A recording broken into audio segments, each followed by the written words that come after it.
नमस्कार दोस्तों, एक बार फिर से मैं आप सभी का स्वागत करता हूं मुजफ्फरपुर मोर्चा के फेसबुक और यूट्यूब पेज। अभी लगातार मैं कुछ दिनों से कुछ वीडियोस लाइव बना रहा हूं। कुछ ऐसे लोग हैं जो पीड़ित लोग हैं, उनके साथ प्राइवेट फाइनेंसर्स और बैंकिंग इंस्टीट्यूशंस ने बहुत ज्यादा नाइंसाफी की। आपने उन सारे वीडियोस को देखा भी होगा। लाइव काफी सारे लोग आए हैं और आने वाले भी हैं। काफी जो फाइनेंसर्स हैं उनके तरफ से भी हमारे पास थ्रेटनिंग वाले कॉल आ रहे हैं कि भाई साहब ऐसी वीडियोस को आप डिलीट कर दो, आप नहीं जानते ये कैसा होता है। खैर, तो उनका लुकआउट और मेरा लुकआउट जो है मैं दिखा रहा हूँ। आज अभी आने का मेरा मुख्य कारण ये है कि आखिर कानून क्या कहता है और कानून की बात अगर आपको जाननी हो, जो कोर्ट की बात जाननी हो, तो मुझसे बेहतर, एक पत्रकार से बेहतर एक वकील आपको बतला सकता है। और वो भी ऐसा वकील जो बहुत जुझारू हो, बहुत मेहनती हो, बहुत ज्ञान वाला हो, और वो भी दिल्ली हाई कोर्ट का हो, तो मजा ही आ जाए। तो अभी हमारे साथ गेस्ट हमारे साथ जुड़ चुके हैं हिमांशु ठाकुर जी। हिमांशु ठाकुर जी नमस्कार। नमस्कार। हिमांशु ठाकुर जी के बारे में आपको, अपने दर्शकों को थोड़ी जानकारी देना चाहता हूं कि दिल्ली हाईकोर्ट के अच्छे, बहुत जुझारू वकील हैं, बहुत ही डेयरिंग और डैशिंग वकील हैं। इनके पास आप इनकी उम्र देख ही रहे होंगे, मुस्कुराहट भी देख रहे हैं इनकी, और इतने डैशिंग और डेयरिंग है ये कि किसी भी इशू को लेके पीछे नहीं हटते। एक बार जो कहते हैं ना, वो एक डायलॉग था किसी फिल्म के, बॉलीवुडिया कोई है हीरो, उसका कमिटमेंट कर दिया तो कर दिया, भाई कैसा ही है। तो आपका स्वागत है हिमांशु जी हमारे कार्यक्रम में। धन्यवाद। हिमांशु जी, पहला सवाल, ये जो प्राइवेट फिनेंसर्स होते हैं या फिर बैंकिंग इंस्टीट्यूशंस हैं या फिनेंशियल इंस्टीट्यूशंस हैं, अगर किसी भी कारण से, किसी भी तरीके से बलपूर्वक आपकी गाड़ी को रोक करके आपकी गाड़ी को जब्त करते हैं, तो सबसे पहले क्या करना चाहिए?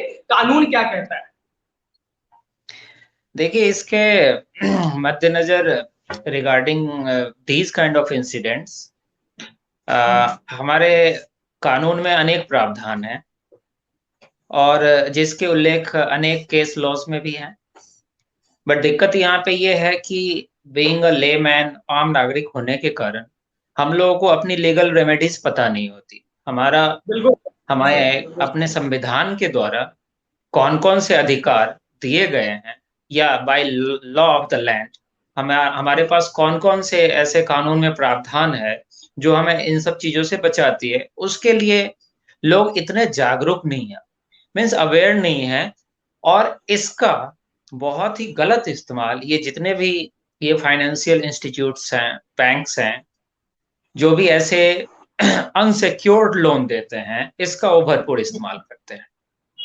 तो इसके लिए सबसे जो इम्पोर्टेंट चीज है वो जानना एक आम नागरिक को कि उसके पास अगर इस तरीके के किसी भी तरीके का अगर ऐसा इंसिडेंट होता है, घटनाएं होती हैं, तो उनके पास क्या क्या अधिकार। तो क्योंकि मैं एक एडवोकेट हूँ, तो मेरा ये सबसे पहला जो कर्तव्य है एक आम इंसान को ये बताना कि अगर आपके पास ऐसा कुछ भी, आपके साथ ऐसा इनजस्टिस, अन्याय होता है, अनलॉफुल, इलीगल, तो आपके पास अधिकार कौन कौन से। तो इसके रिगार्डिंग जो बड़ी बेंचमार्क जजमेंट है वो सुप्रीम कोर्ट की है, जिसमें supreme court has laid down the important aspects and dos and don'ts कि क्या एक लीगल एंटिटी, जो फाइनेंशियल एंटिटीज हैं या बैंक है, उनको क्या करना चाहिए और क्या नहीं करना चाहिए। और उसमें सारे प्रोविजंस उन्होंने दिया गया। तो जो सुप्रीम कोर्ट का जो सबसे महत्वपूर्ण और बेंचमार्क जजमेंट है वो है ICICI bank versus Shanti Devi Sharma, जो कि 2008 का जजमेंट है। बिल्कुल बिल्कुल बिल्कुल। तो इस जजमेंट के बारे में मैं आपको बताना चाहूंगा कि ऐसे ही जो एक लोन लेने वाले जो डिफॉल्टर थे, उनका नाम था हिमांशु देव शर्मा, और उन्होंने सुसाइड कर लिया था, अपने आप को लटका लिया था, और इसके कारण उनकी डेथ हो गई थी। तो उनकी जो मम्मी थी शांति देवी शर्मा, उन्होंने आईसीआईसीआई के ऊपर कंप्लेंट करा था, और वो हाई कोर्ट ने बहुत ही स्ट्रिक्ट स्ट्रिंजेंट अपना कमेंट दिया था इसके ऊपर, और इसके अगेंस्ट अपील में आईसीआईसीआई बैंक सुप्रीम कोर्ट आई थी, जो पृष्ठभूमि है इस पूरे केस की। और सुप्रीम कोर्ट ने इक्वली इसको मान्य करते हुए हाई कोर्ट के जजमेंट को और माननीय उच्चतम न्यायालय ने सर्वोच्च न्यायालय के जजमेंट को सही माना और कहा कि अगर इस तरीके की कोई भी इंसिडेंट होती है तो एक डिफॉल्टर होने के नाते भी संविधान में हमारे जो अधिकार हैं, 6 मौलिक अधिकार हैं, उसका हनन करने का अधिकार किसी को नहीं दिया जाता है। ठीक है, बिल्कुल। और इसके रिगार्डिंग फिर अनेक हाई कोर्ट्स के भी जजमेंट हैं, मतलब इसके रिगार्डिंग काफी जजमेंट्स है जिसके ऊपर अगर आप कहेंगे तो मैं प्रकाश डाल सकता हूँ। बट इन सारे जजमेंट्स की जो एक कंक्लूजन है, जो एक निकल के ये आई है कि अगर किसी भी बैंक्स को या किसी भी फाइनेंशियल इंस्टीट्यूट को जिसने अनसिक्योर्ड लोन दिया है, उनके पास लीगल रेमेडी उनके पास भी है थ्रू लीगल चैनल्स ओनली, कि वो अपना पैसा रिकवर कर सकते हैं कस्टमर से। लेकिन लेकिन कभी भी जो किसी भी जो जिन्होंने लोन लिया है उनके अधिकारों का हनन करने का अधिकार उनको भी नहीं दिया गया है, इवन कि आप एक डिफॉल्टर होते हुए भी। तो इस चीज का बहुत ही अच्छे तरीके से ध्यान रखते हुए केरला हाई कोर्ट ने अपने एक जजमेंट में उन्होंने ले डाउन करा और आरबीआई को एक तरीके से गाइडलाइंस दिया कि आप एक ऐसा लॉ बनाइए जो कि हर एक फाइनेंशियल इंस्टीट्यूट इंक्लूडिंग बैंक्स उन पे लागू, कि अगर इस तरीके की कोई वारदात होती है तो उसमें आरबीआई का क्या रोल है। क्योंकि आपको मैं बताना चाहूंगा कि कोई भी लीगल एंटिटी, कोई भी बैंक्स आरबीआई के अंदर ही काम करती है। They cannot work beyond the capacity of RBI. There is a controlling of RBI which is binding upon all the legal entity or financial entities. तो उसमें उन्होंने गाइडलाइंस दिया और उस गाइडलाइंस के तहत आरबीआई ने कुछ ऐसे एस्पेक्ट्स रखे, कुछ ऐसे लॉज बनाए जिसके तहत हर एक बैंक्स को वो फॉलो करने पड़ते हैं। और आरबीआई ने एक इशू गाइडलाइंस इशू करा और जिसको कहते हैं ARCS।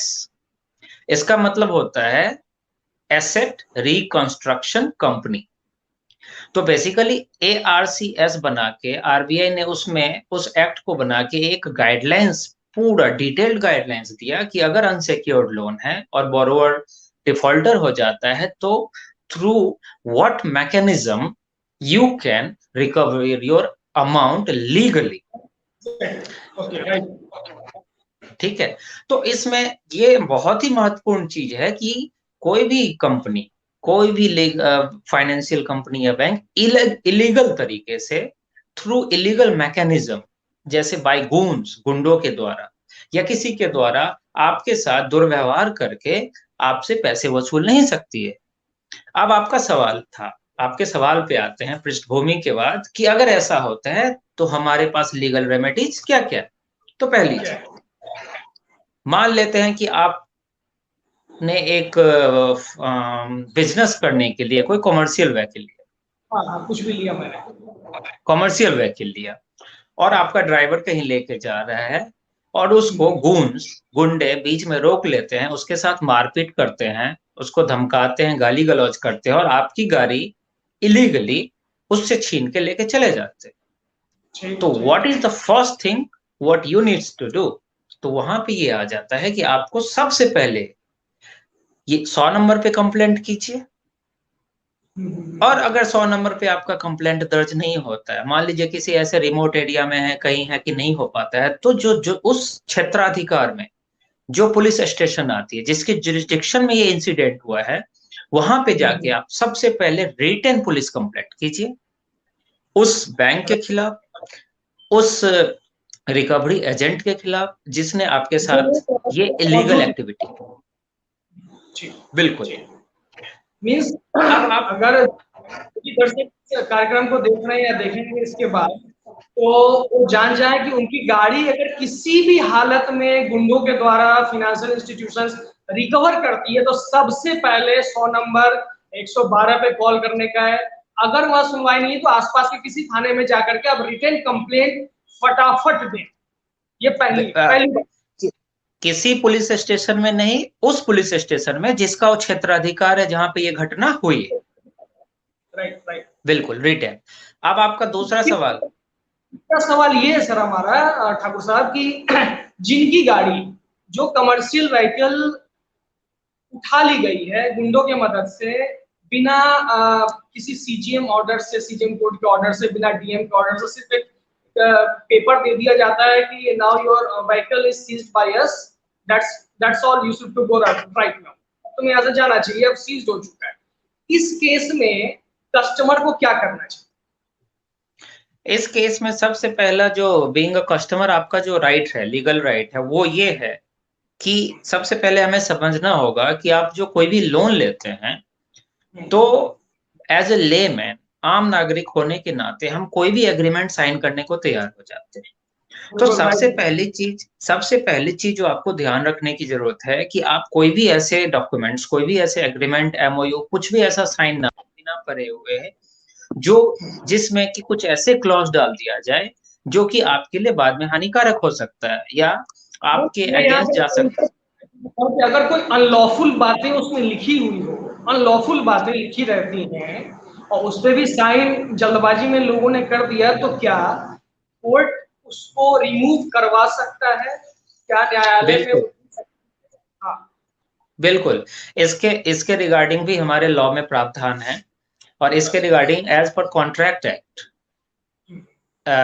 there is a section which states that any agreement which is not enforceable by law is not binding at all on any of the parties। इसका मतलब ये हुआ हिंदी में मैं आपको समझाऊं तो कि कोई भी ऐसी एग्रीमेंट जो कि इन्फोर्सेबल नहीं है किसी भी लॉ के द्वारा, किसी भी एक्ट के द्वारा, वो मानी ही नहीं है। उसको, उस एग्रीमेंट को नल एंड वॉइड माना जाता है उस टाइम से जब से वो साइन किया गया है।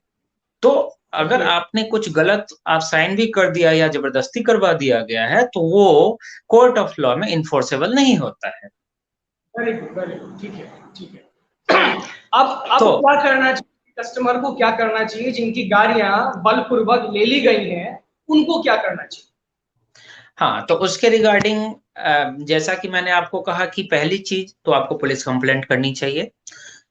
अब दूसरा सवाल आता है कि बहुत सारे ऐसे केसेस आते हैं जहां पे police refuses to launch the complaint, तो हमारे पास क्या रेमेडी है? तो उस स्टेज में हमें हमेशा एक चीज करनी चाहिए कि अगर पुलिस आपका कंप्लेंट लेने से मना कर देता है तो as per CRP section 153 sub clause 3 हमारे पास अधिकार है। फिर से मैं रिपीट कर रहा हूँ, 156(3) का एक एप्लीकेशन मूव होता है मजिस्ट्रेट के पास, जिसमें हम एफआईआर लॉन्च करने के लिए इंसिस्ट करते हैं कोर्ट को। और अगर कोर्ट सेटिस्फाई होती है कि हाँ आपके साथ ग्रीवेंसेस या ऐसे कुछ हुए हैं जो नहीं होना चाहिए, और police has not launch the complaint FIR against those culprit, तो वो मजिस्ट्रेट आदेश देती है पुलिस को कि इनके खिलाफ कंप्लेंट और उसके बाद एफआईआर दर्ज करे और उनको प्रोसिक्यूट किया जाए। तो दूसरी चीज कि अगर पुलिस नहीं भी करती है तो आपके पास अधिकार है कोर्ट ऑफ लॉ में जाने का, 156(3) सीआरपीसी। तीसरी चीज कि लीगल रेमेडी में और क्या क्या हो सकते हैं, तो ये मैंने क्रिमिनल प्रोसीजर की बात की। अब सिविल प्रोसीजर में क्या है?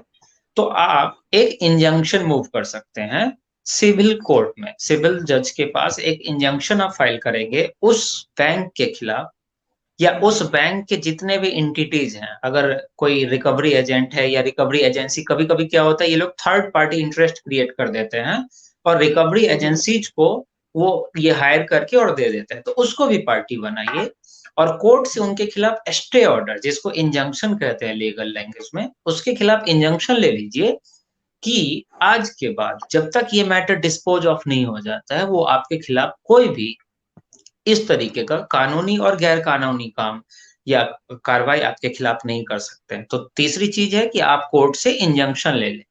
तो इंजंक्शन जब भी आपको कोर्ट ने दे दिया तो आपको प्रोटेक्शन मिल जाता है by the court of law, उसके खिलाफ उसके बाद वो कुछ भी नहीं कर सकते। लेकिन स्टिल अगर आप वो करते हैं तो आप उसी कोर्ट में फिर से एप्लीकेशन फाइल कर सकते हैं for contempt of the order of the that same court, कि कोर्ट ने ये आदेश दिया था, आपको प्रोटेक्शन दिया था, still they are doing the notorious thing. तो वो उनको अगर वो करते हैं तो उनके खिलाफ कंटेम्प्ट प्रोसीजर चलेगी और court will take it very stringent, और लीगल एक्शन उनके खिलाफ काफी कड़े कदम उठाए जाए। चौथी चीज कि इसके बाद आपके पास और क्या, मैं आपको वो सारे तरीके बता रहा हूं जो आपको इससे प्रोटेक्शन देगा, आपको सुरक्षित रखेगा। तो ये थोड़ा सा लंबा हो सकता है, ठीक है, आप कैरी ऑन कैरी ऑन। ठीक है। तो चौथी चीज ये है कि जैसा कि मैंने आपको बताया कि आरबीआई ने एक रूल बनाया, स्टैंडर्ड प्रोसीजर बनाया कि ऐसे स्थिति में क्या होगा, उसके लिए एक अलग एंटिटी बनाई जिसको एआरसीएस बताते हैं, एसेट रिकंस्ट्रक्शन कंपनी। तो इसमें हम क्या कर सकते हैं कि आरबीआई के पास भी हमें लिखित कंप्लेन करना है, लीगल कंप्लेन करना है कि इन दिस ट्रांजेक्शन, ऐसे ऐसे लोन में मेरे साथ ये हुआ है और इनके खिलाफ कड़े कार्रवाई किया जाए। तो अगर आरबीआई ड्यूरिंग द इन्वेस्टिगेशन पाती है कि उसने किसी भी तरीके का वायलेट किया है standard procedure of law which has led by RBI, तो उस बैंक के खिलाफ एक स्ट्रिक्ट एक्शन लिया जाता है, यहां तक कि उनको बैन भी किया जा सकता है। ये आप याद रखिए, उस फाइनेंशियल बैंक को या फाइनेंशियल कोई भी जो क्रिएटर है उनको बैन तक किया जा सकता है आरबीआई के द्वारा प्रॉपर इन्वेस्टिगेशन के बाद। पांचवी चीज पे आते हैं हम, पांचवी चीज है ट्रेस पास, कि सपोज दैट, तो वो तो मैंने आपको बता दिया कि आप रास्ते पे जा रहे हैं, आपके गाड़ी के साथ ये कर रहे हैं, मान लो आपने घर पे ही गाड़ी लगाई हुई है और आके आपके फैमिली के साथ कुछ कर रहे हैं विदाउट योर ऑथराइजेशन, आपके फैमिली के साथ या आपके साथ दुर्व्यवहार कर रहे हैं कुछ, या आपके बिना अनुमति के बिना आपके घर में घुस जाते हैं, ये लोग करते हैं बहुत टाइम। तो उस टाइम में आप ट्रेस पास का उनके खिलाफ एफआईआर करवा सकते हैं, जो कि 441 आईपीसी सेक्शन के आधार पे होगा, ठीक है। उनके खिलाफ ट्रेस पासिंग का उनके खिलाफ एफआईआर होगा। छठी चीज आते हैं कि वो आते हैं, आपको धमकाते हैं, मारपीट करते हैं या दुर्व्यवहार करते हैं आपके साथ, तो इट अमाउंट्स टू एक्सटॉर्शन।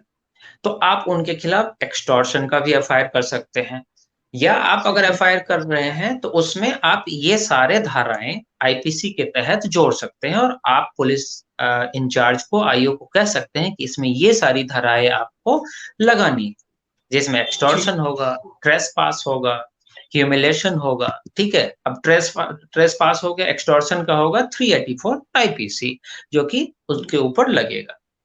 अब सातवीं चीज आती है कि बैंक ने भी इन सारे मामलों के निष्पादन के लिए एक अलग एक ब्रांच अपना बनाया हुआ है, जिसको कहते हैं कंज्यूमर रेड्रेसल फोरम। हर एक बैंक में एक शिकायत कक्ष होती है, जहां पे आपके खिलाफ अगर कुछ होता है तो वहां पे आप कंप्लेन कर सकते हैं।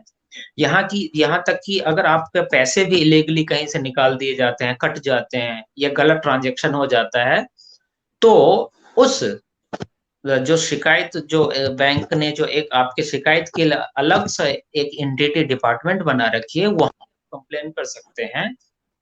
और बैंक को विद इन 30 डेज, 30 दिन के अंदर आपके मामले का, के शिकायत का निष्पादन करना होगा। अगर वो नहीं करते हैं तो उसके बाद आप कोर्ट ऑफ लॉ में जा सकते हैं और आरबीआई में भी जा सकते हैं, ठीक है। ये हो गया।